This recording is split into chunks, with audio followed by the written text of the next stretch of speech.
절과 19절 말씀입니다. 요한복음 21장 18절과 19절 2절 말씀입니다.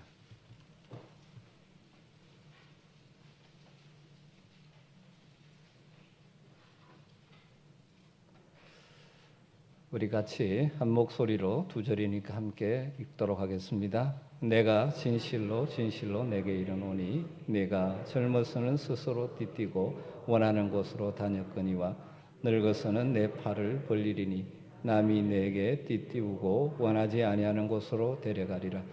이 말씀을 하심은 베드로가 어떤 하나님께 영광을 돌릴 것을 가르치심이라. 이 말씀을 하시고 베드로에게 이르시되 나를 따르라 하시니 아멘. 오늘 우리 일꾼 세미나로 남은 이 가을을 더욱더 힘있게 주를 섬기기를 소망하면서 이 예배를 드립니다. 오늘은 귀한 목사님 모셨습니다. 우리 정재학 목사님 나오셔서 귀한 말씀 주실 때 하나님께서 우리에게 들려주시는 주의 음성으로 듣게 되기를 간절히 소망합니다.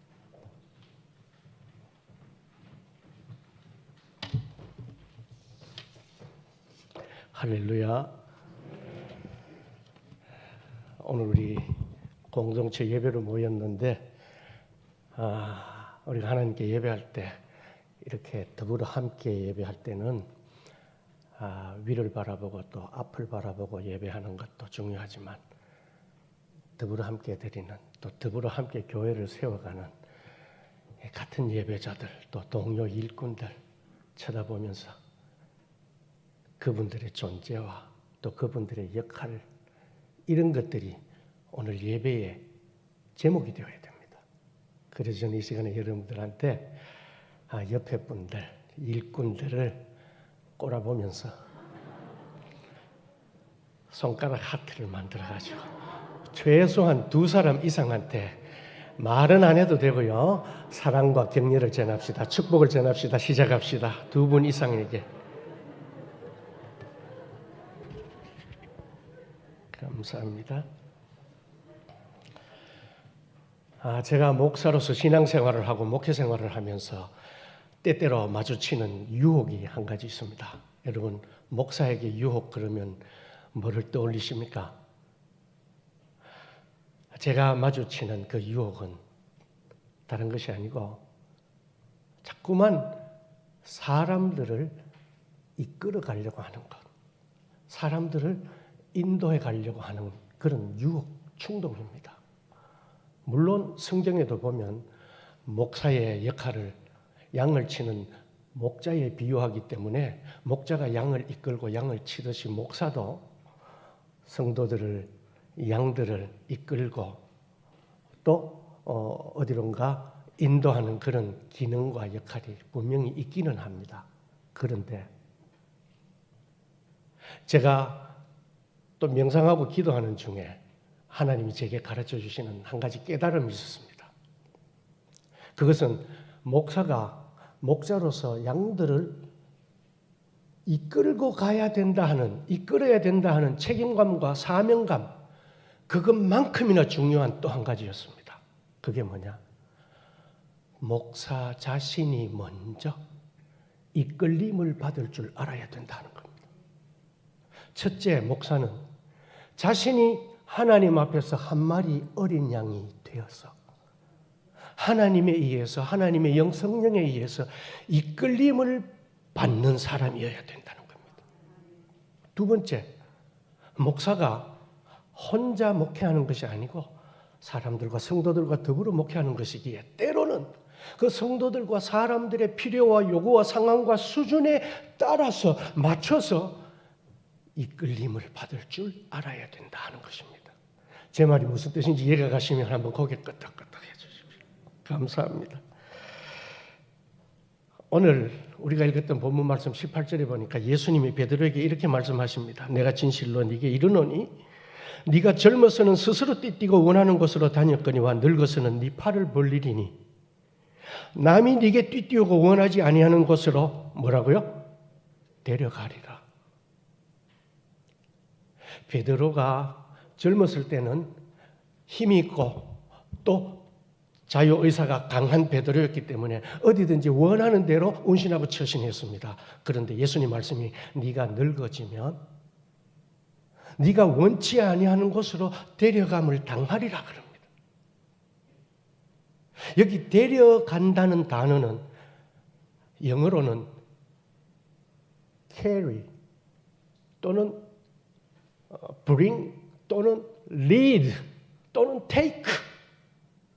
그러니까 인간적으로 생각하면은 이 데려간다 또는 데려감을 당한다 하는 단어는 별로 기분 좋은 단어는 아닙니다.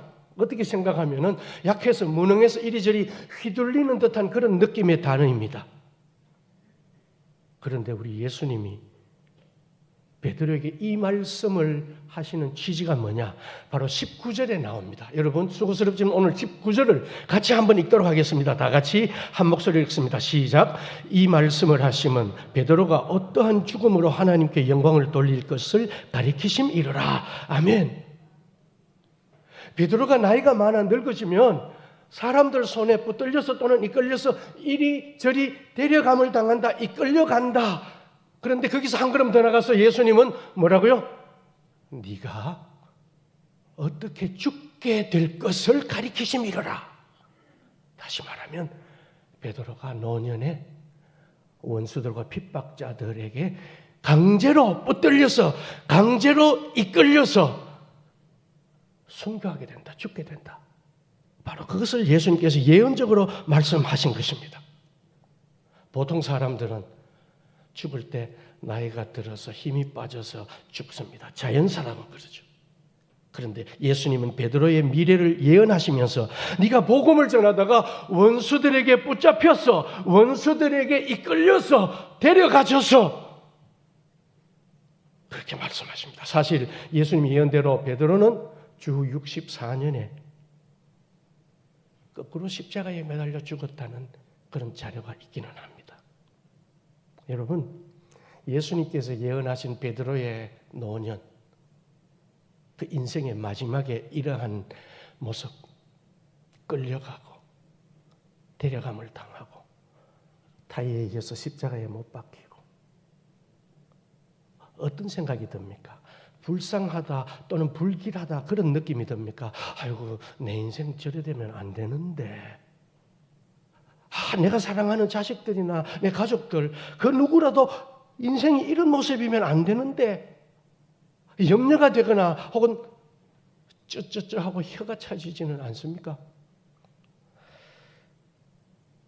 여러분 이렇게 베드로가 붙들려가고 끌려가고 그리고 십자가에 매달려 죽게 되고 하는 이것에 대한 예수님의 생각은 뭔지 오늘 우리가 이걸 깊이 생각하려고 합니다. 우리가 생각하면 인간적으로는 또 세상에서는 약자, 무능한 놈, 바보, 병신 왜 인생을 그렇게밖에 못 사냐?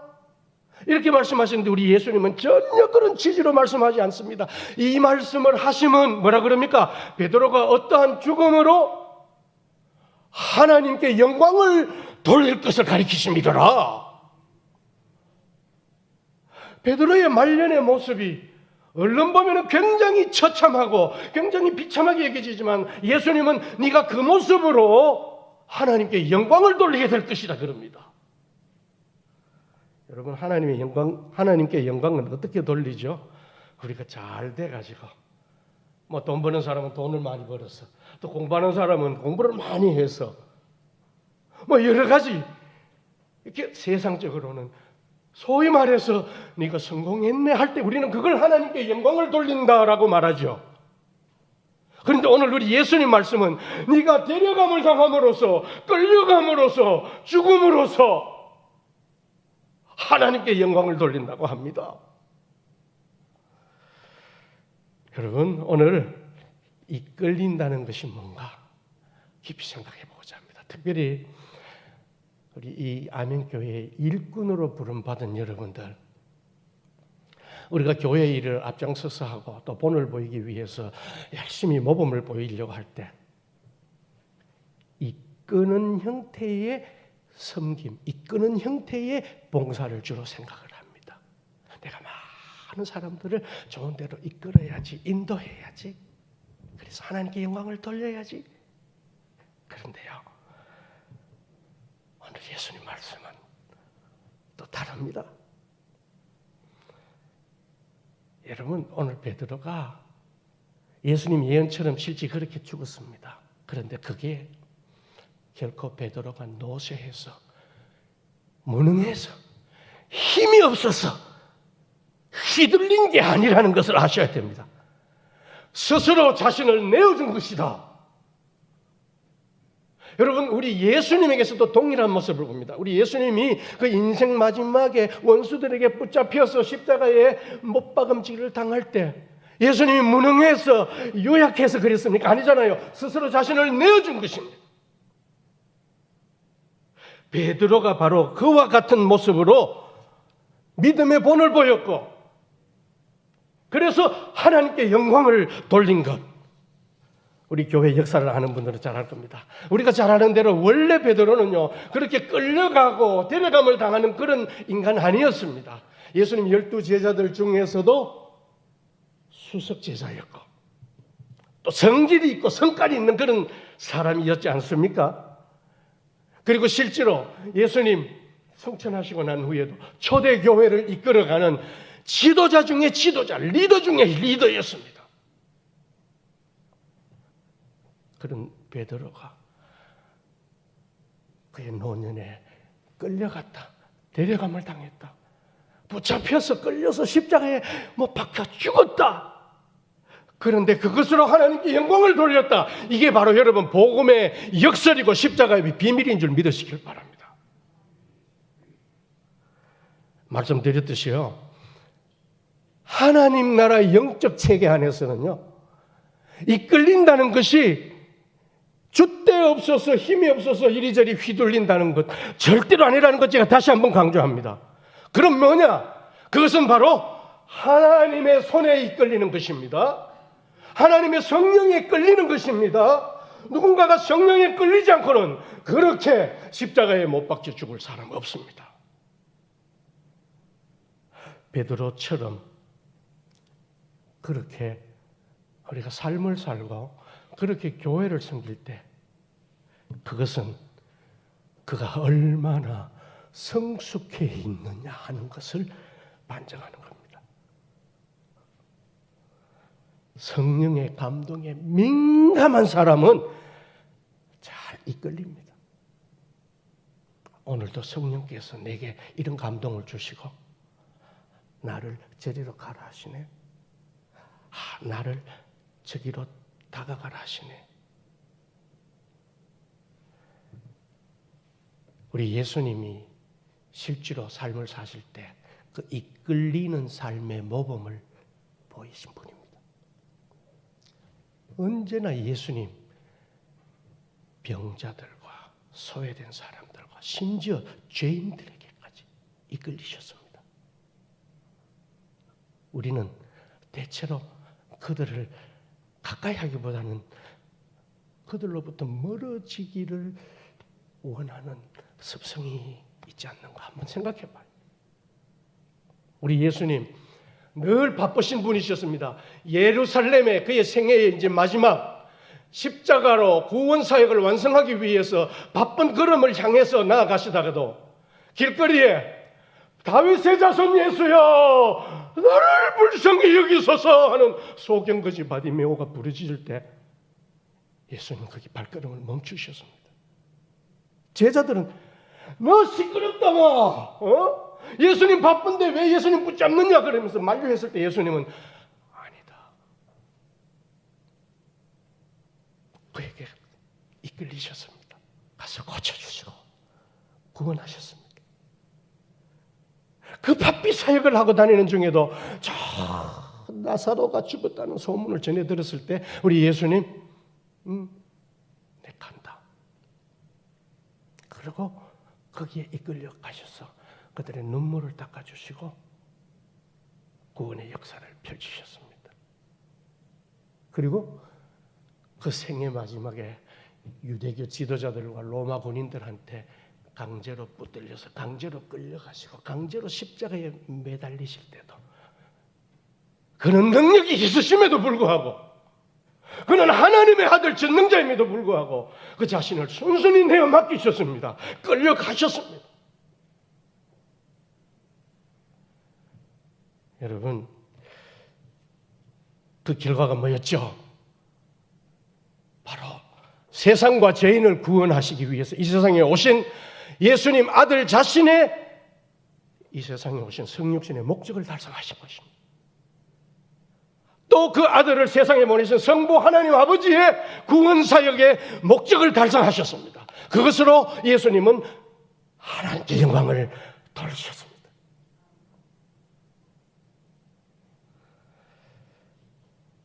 여러분, 예수님이 그렇게 이끌리시지 않으셨더라면 저와 여러분 구원이 없었을지도 모릅니다.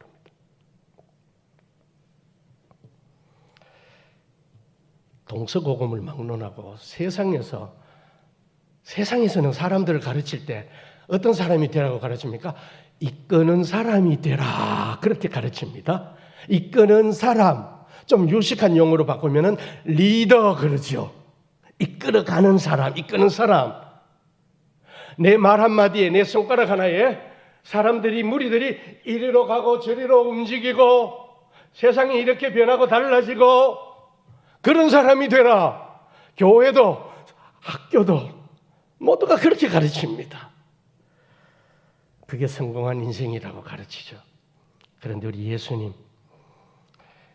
그게 다가 아닌데 그렇게 말씀하십니다. 여러분, 제가 제일 존경하는 사람, 한 사람, 헨리 나우엔이라는 사람이 있습니다. 헨리 나우엔. 네덜란드 출생인데 미국으로 건너와가지고 약관 30세에 명문 노틀담 대학의 교수가 되고 후에는 예일 대학교, 하버드 대학교로 옮겨가서 오랜 동안 교수 생활을 했던 아주 유명한 심리학자고 영성학자 그리고 천주교 신부이십니다. 이분이 그렇게 수많은 책과 강연으로 전 세계적으로 엄청난 선한 영향을 끼치면서 살고 있다가 어느 날 갑자기 그 교수직을 버리고 빈민촌 그리고 정신박약 장애우들이 모여 사는 공동체 시설로 옮겨가서 거기에서 자기의 생애를 보냅니다. 프랑스, 캐나다, 페루. 왜 그렇게 급작스런 생애 방향의 전환이 있었느냐? 바로 오늘 저와 여러분 읽었던 본문 말씀이 예수님 말씀 때문이었습니다. 성숙한 사람은 이렇게 이끌리는구나. 아까도 말씀드렸듯이 베드로가 나이가 늙어서 노쇠해서 이끌린 것이 아니라 그 생애의 마지막 성숙할 만큼 성숙하고 훈련받을 만큼 받은 그 베드로에게 너의 인생은 또 하나님께 영광을 돌리기 위해서 이렇게 마치는 것이다. 헨리 나우엔이 그것을 깨달았던 거죠. 많은 사람들이 생각을 했습니다. 헨리 나우엔이 그렇게 소위 높은 엘리트 자리에서 사람들이 알아주지 않는 그 낮은 자리로 옮겨갔을 때에 또 편한 대학 강단에서 그렇게 불편한 빈민촌과 장애우 시설로 옮겨갔을 때에 또 많은 사람들에게 영향을 끼치고 리더십을 발휘하다가 아무도 알아주지 않는 그 힘든 구석에 있는 그런 시설로 옮겨갔을 때에 그 연약한 사람들의 필요와 요구와 상황과 수준에 맞춰주면서 살다가 힘들어하지 않을까? 고생 아닐까? 그렇게 짐작을 하고 생각들을 했습니다. 수많은 사람들이.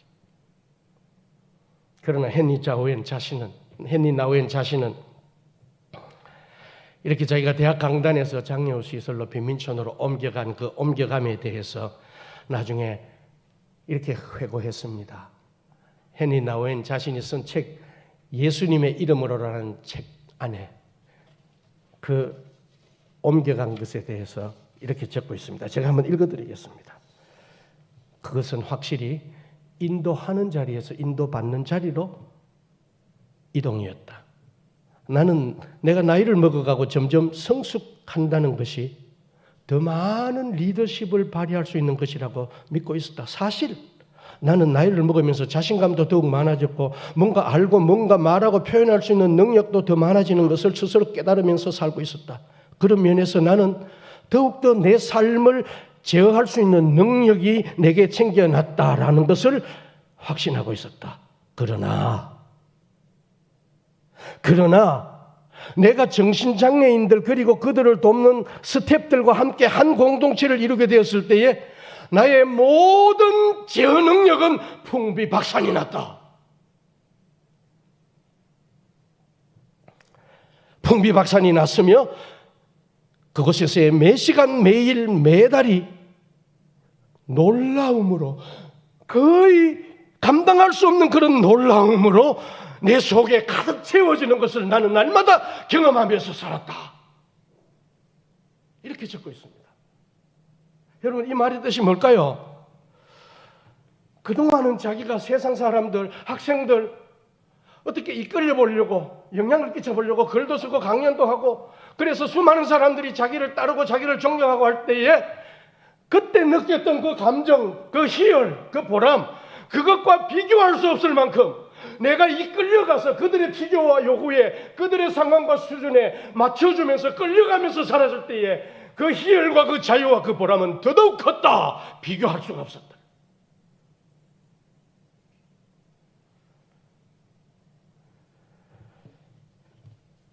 여러분, 이끌려고 할 때, 또 이끌었을 때의 그 느낌, 그 보람, 그 감정 맞습니다. 내가 뭔가 이루었어. 또 사명을 가지고 하는 사람들은 뭔가를 그렇게 이끌므로써 성공을 했을 때 하나님께 영광을 돌린다. 그 희열 말도 못하지. 그런데 오늘 헨리 나우엔의 말이 우리의 가슴 전곡을 찌릅니다. 거기 이끌려가는 것이 얼마나 네게 자유를 맛보게 해주는 줄 아느냐? 얼마나 희열을 맛보게 해주는지 아느냐? 여러분들이 이 헨리 나우엔의 이 메시지를 좀 더 이해하기 위해서 제가 목회생활을 하면서 경험한 자그마한 이야기를 하나 하겠습니다. 제가 노회에서 고시 부원으로 섬길 때 노회 산하에 있는 각 교회에서 이제 공동의회를 통해서 선출된 피택된 피택 장로님들을 아직 장로되기 전이죠, 그죠? 피택된 사람들인데 그분들을 교육하고 그분들을 이제 마지막 면접 시험을 치를 때 제가 면접한 질문한 거지. 그분들에게 드렸던 똑같은 질문 제가 오늘 우리 아멘교회의 일꾼들에게도 동시에 드립니다. 여러분 속으로 한번 대답해 보십시오. 스스로에게. 제가 던진 질문이 이겁니다. 집사님, 피택 장로님, 안수 집사님, 혹시 교회 일하다가 다른 사람하고 의견 충돌이 생겨서 갈등 관계가 만들어지고 제가 잠시 말을 끊을게요. 여러분, 교회 일꾼으로서 일을 하다 보면 늘 재밌고 수월하지만은 않습니다. 그렇죠? 좀 힘들 때가 많아요. 어떨 때 힘들던가요? 막 부엌에 들어가가지고 배추 씻고 기름 묻혀가면서 음식 만들고 아이고 허리야 미치겠다. 이거 아니잖아요. 교회 안에는 참 하나님이 심어놓은 귀한 일꾼들이 참 많은데 모두가 열심이고 서로가 열심이에요. 그러니까 모두가 열심인 일꾼들이 하나님의 선한 일을 도모하다가 거기에서 충돌이 생기는 거예요.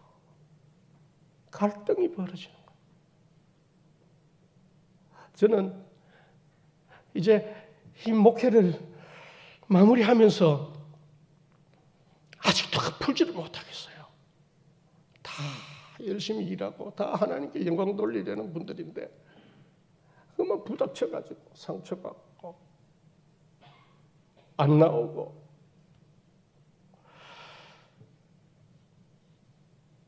제가 집사님한테 드린 질문의 계속입니다. 집사님 그렇게 의견 충돌이 생겨서 갈등 관계가 만들어지고 그러다가 서로 말도 안 하고 자존심 팽팽하게 버티고 그러면서 교회 일은 또 진행도 안 되고 만약에 이런 문제가 생겼다 집사님한테 이런 상황이 발생했다 집사님한테 어떻게 해결하실 겁니까? 여러분 질문 참 멋있잖아요. 예? 그 장로 안수 받으실 분인데 제 친구 중에 한 분이 이웃에 아주 큰 교회 장로님이에요. 가끔씩 전화 통화를 하는데 힘들대. 왜 힘드냐고 물었더니 와 목사님이 너무 빡시게 훈련하나.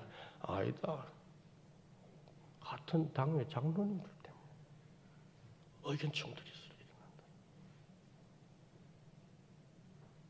있을 수 있는 일이에요. 맞아요. 집사님들끼리, 권사님들끼리, 또 목사님과 또 성도들 간에도. 그래서 제가 그 장로 기름 부음 받을 분들에게 그 질문을 던진 거예요. 준비하시라고 그 상황에 대해서. 자, 여러분 이 질문에 대해서 여러분들은 어떻게 대답하실 겁니까? 만약에 누군가와 그런 갈등이 생겼다. 의견이 충돌되고 자존심이 팽팽하게 맞서고 나도 안 이러고 싶은데 어떻게 처리하실 거예요? 제가 개인적으로 이 질문을 한 번 개인적으로 다 드렸어요. 한 번 나가고 한 번 또 들어오고 한 번 나가고 한 번 들어오고 해서 질문을 던졌는데 거의 대부분의 분들이 똑같은 질문을 하는데 대답이 이것이었습니다. 목사님, 저한테 그런 상황이 만약에 발생한다면 저는 억지로 일을 밀어붙이지는 않겠습니다. 내 의견대로. 상대방이 마음을 누그러뜨리고 변화될 때까지 하나님께 기도하고 기도재단에 나가서 기도하면서 또 인내하고 그렇게 기다리겠습니다. 여러분, 이 대답 어때요? 제 앞에서 이 질문에 대답을 이렇게 하신 분들이 거의 대부분이었고 또 거의 대부분의 분들이 공통적으로 자기가 이 대답을 하고 난 후에는 대답 잘했다고 스스로 생각하는 듯이 뿌듯해하는 그런 모습들이었어요. 왜요? 아주 신앙적인 대답 같잖아요. 기도하면서 인내하면서 기다리고. 그러고 난 다음에 제가 연이어서 질문을 한 게 이겁니다. 집사님, 혹시 집사님이 양보할 의향은 없었습니까? 그런 상황에 제일 문제 해결의 빠른 방법은 누군가가 양보하는 건데 왜 집사님은 상대방이 변화되고 상대방이 양보하는 걸 기다리고 버팁니까? 여러분 아까도 말씀드렸죠. 교회 일하실 때 의견이 충돌될 때는 절대로 그렇게 생각하시면 안 됩니다. 나는 옳고 너는 틀렸다. 나는 네가 변화될 때까지 기다릴 거다. 기도할 거다. 여러분 그 기도 그 기다림 의미 없습니다. 오늘 제가 던진 이 질문 나는 여러분들이 하나님이 여러분들에게 저를 통해서 드리는 질문을 한번 받아주시면 좋겠어요. 네가 양보하면 네가 그분에게 생각에 그분의 요구에 그분의 필요에 한번 끌려가 봐라. 따라가 봐라. 제일 빠르다. 사실 저도 목회꽤 했습니다만은 교회 나쁜 사람 한 사람도 없어요. 다 선하고 다 착하고 다 귀해요. 그런데 의견이 부딪힐 때 보면 좀 저는 양보 안 하려고 그러는 게 내 식으로 해야 옳고 네 식으로 하면 망한다 또는 손해본다 뭐 더디다 이런 생각이에요. 그런데 사실은요. 교회 생활 해보면 목회 생활 해보면요.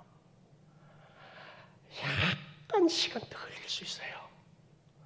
약간 경비 좀 더 들을 수 있어요. 약간 좀 불편한 게 만들어질 수 있어요. 그런데 그러고도 돼가요, 교회가. 그런데 이거를 우리가 모르고 기도하면서 기다린다, 인내하면서 기다린다. 이건 무슨 말이냐 하면은 나는 선이고 너는 악이고. 그러니까 그런 생각이 우리 속에 자리 잡고 있지 않는가. 제가 목회하면서 한 가지 늘 품고 또 우리 당회할 때 당회에서도 의견이 이 의견 저 의견이 맞을 때 우리 이렇게 기준을 정합시다. 장로님들한테 또 제시했던 그 한 가지 있습니다. 혹시라도 교회 일을 하다가 사람이 다치겠다 싶으면 일 미룹시다. 일 그만두시다. 여러분, 교회는 사람이잖아요. 교회는 건물이 아니잖아요. 교회는 시설이 아니잖아요.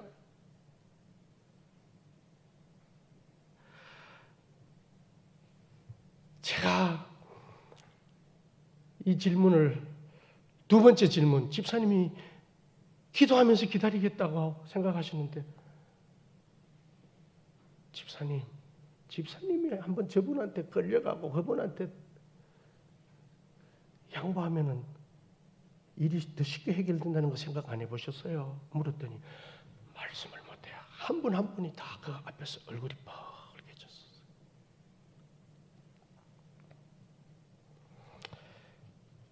여러분, 우리 아멘교회 일꾼 여러분, 성도 여러분, 이끌리는 사람이 됩시다. 이끌리는 일꾼이 됩시다. 우리 예수님이 아니 기독교계와 기독교계 아닌 저 일반 세상 속에서도 어쩌면은 역사 속에 가장 존경받는 인물로 꼽히잖아요. 근데 이유가 뭐죠? 너무나 많은 사람, 수많은 사람들을 빛으로 진리로 생명으로 구원으로 천국으로 인도했기 때문에. 그런데 그 우리 예수님의 인도하심, 예수님의 이끌어가심은 무엇으로 이루어진 것인지 압니까? 이끌리심으로 이루어진 겁니다. 약자에게 이끌리고 병자에게 이끌리고 죄인들에게 이끌려가시고 원수들에게 이끌려가시고. 이끌면 이끌림에 의해서 만들어집니다. 우리 예수님이 우리가 생각할 때 왜 좋아요 나한테 나를 붙들고 나를 이끌어 주셔서. 맞습니다. 그런데 그보다 더 원초적으로 예수님이 저한테 이끌려 오셨어요. 불쌍히 여기시고 귀하게 여기시고 예수님과 나하고는 격이 다릅니다. 그런데도 이끌려 오셨어요. 이끌려 오셨기에 나는 예수님에게 이끌린 겁니다. 내게 이렇게 먼저 이끌려 오신 그 예수님이 너무 좋아서 우리 예수님 믿는 거예요.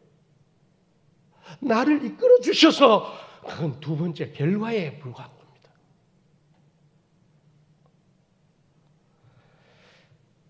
이끌리지 않으면요, 이끌 수가 없습니다. 교회 새가족 한 분이 만약에 오셔서 등록했다 할 때 그분을 어떻게 하면 잘 이끌 수 있을까요? 그분한테 이끌려야 돼요. 먼저 그분의 필요, 그분의 요구, 그분의 상황, 그분의 수준에 내가 이끌려줘야 돼요. 그분이 그러고 나면 나한테 이끌려요. 내가 그분을 또 어디론가 다음 신앙의 단계로 이끌어갈 수가 있어요. 근데 그러지 않고 새신자 오자마자 내가 이끌어가려고 몇개 들어갈 수도 있지만요, 아닐 수도 많습니다.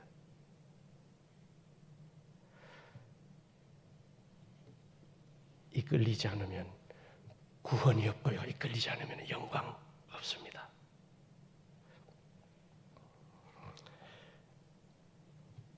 영적으로 또 하나님 나라의 영적 체계 속에서는 누군가를 이끌어가는 것도 귀하지만은 이끌린다는 것, 그것은 바로 성숙함입니다. 누군가가 그렇게 표현했어요. 성숙이 뭐야? 성숙은 내가 가고 싶지 않은 곳으로 기꺼이 이끌려갈 수 있는 능력이라고 그랬습니다. 여러분, 나의 성숙도를 이 기준으로 한번 스스로 평가해 보실래요? 나는 누군가의 요구에, 누군가의 의견에 잘 이끌려가는 편입니까? 어떠세요?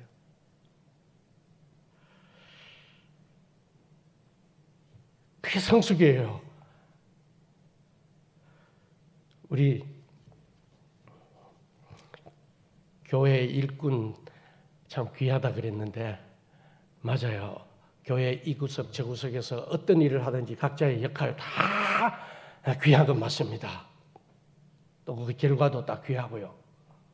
그런데 정말 안타까운 경우들이 많아요. 목회하면서 보니까. 아주 리더십도 있고요. 또 능력도 있어요. 아주 수단도 있고요. 그래서 굵직한 교회의 일거리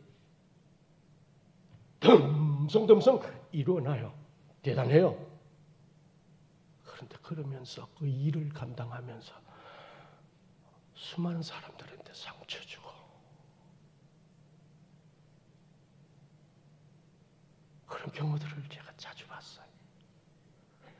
아멘교회 그런 일꾼들 한 분도 없기를 축원합니다. 일은 많이 했는데 존경을 못 받아. 존경을. 예?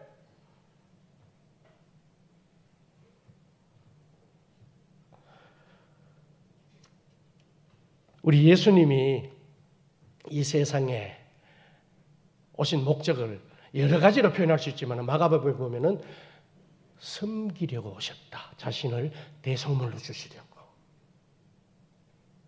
그런데 예수님 실제로 섬김의 삶을 사셨어요. 늘 죄인들에게 소외된 사람들에게 이끌려 가셨어요.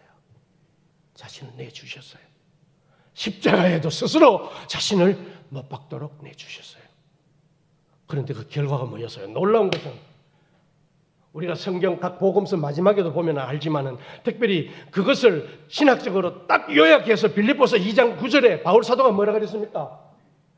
그렇게 이끌려가고 십자가에 매달려 돌아가신 예수님, 그 예수를 아버지 하나님 성부께서 지극히 높여 그랬습니다.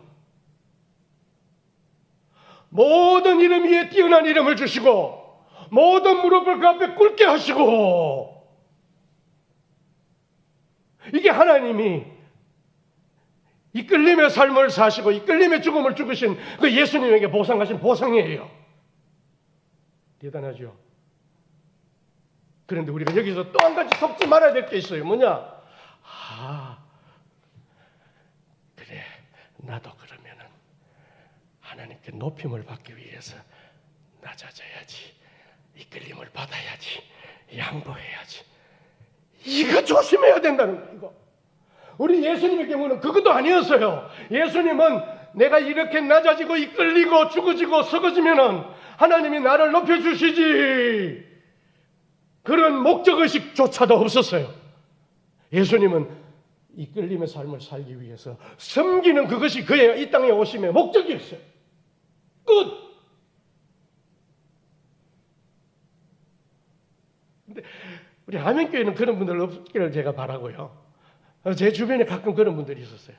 이제 내가 나중에 교회에 더 큰 일꾼이 되기 위해서 어떤 직책에 뽑히기 위해서 열심히 해요 하는데 보니까 막 주일 아침에 일찍이 나와가지고 유치부실에 들어가서 애들 막 들어오면 신발도 그냥 벗어놓고 가잖아요. 그러면 신발도 주워가지고 신발장에 예쁘게 갖다 뽑아주고, 애들 오면 머리도 쓰다듬어 주고, 또 때로는 더운 여름에 주차장에 가가지고 차들, 누가 그러더라고요. 진짜 주차장 봉사하신 분들 참 귀하다고. 저도 맞아 그렇게 생각합니다.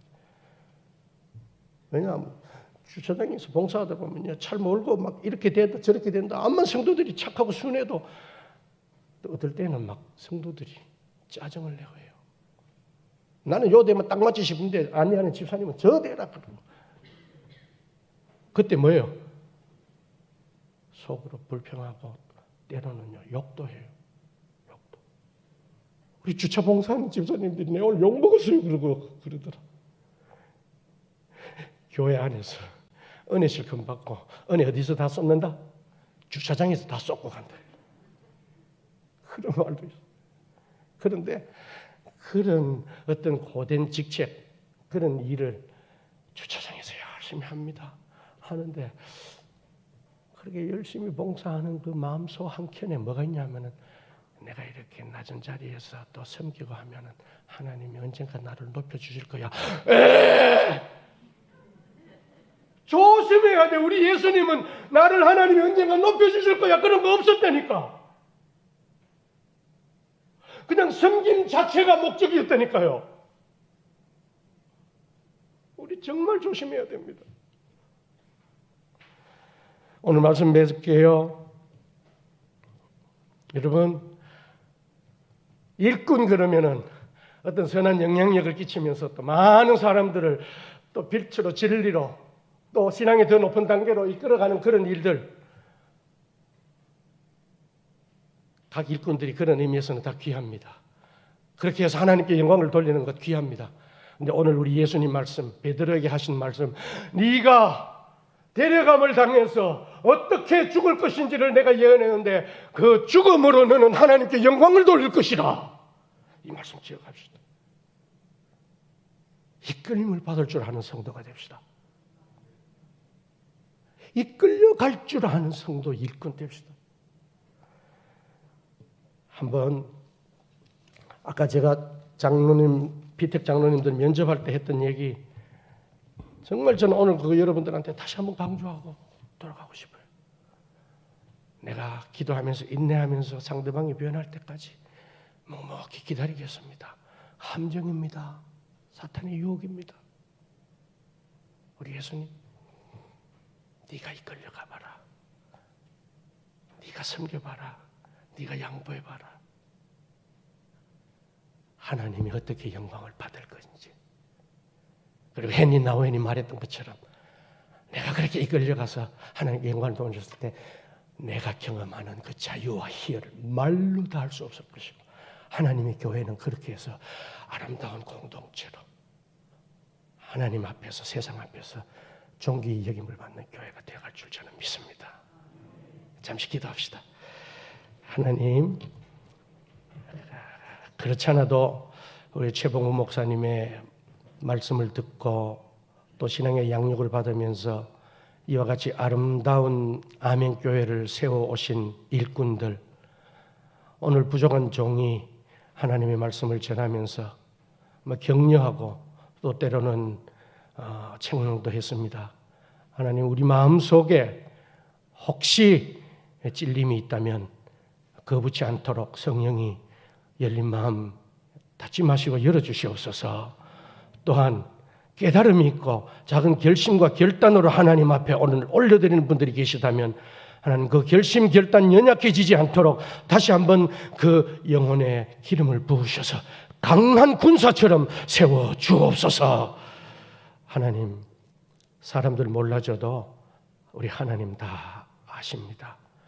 하나님 앞에 인정받고 하나님이 존귀히 여기는 일꾼들, 우리 아멘교회의 모든 성도들, 일꾼들, 하나님 다시 한번 교회를 섬기는 기쁨 놓쳐버리지 않도록 하시고, 또 땅에서도 하나님께서 갚아주시는 복으로 반드시 갚아주시옵소서. 예수님 이름으로 감사하며 축복하며 기도드립니다. 아멘.